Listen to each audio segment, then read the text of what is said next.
শুধু দর্শক মন্ডলী, যে সাদা পাহাড়টা দেখছেন বরফে ঢেকে আছে, ওর গোড়ায় ওর নিচে থেকে বেস ক্যাম্প, শীষনাগ বেস ক্যাম্প।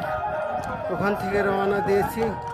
শুধু উতরাই একটা শুধু নিচের দিকে ছিল, ঢালু ছিল, পরে শুধু উতরাই।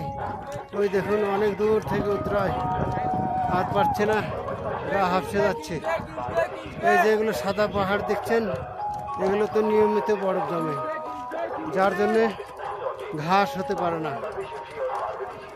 আর যেগুলোতে ঘাস আছে এগুলো তো বরফ কম জন্মে, যার জন্য বৃষ্টিতে প্রায় প্রত্যেক দিনই বৃষ্টি হয়, যার জন্য ঘাস হতে পারে। আর এখানে অক্সিজেন কম, যার জন্য বড় গাছপালা নেই, ছোট ছোট ঘাস ফুল এগুলোই হচ্ছে। এই দেখুন অনেকে নামতেও ঘোড়ায় করে নামছেন। আমরা তো ওঠার সময় হেঁটে হেঁটে উঠছি, হাঁফড়ায় যাচ্ছি। ভোলে বাবা কৃপা করেগা। জয় ভোলে বাবা, জয়।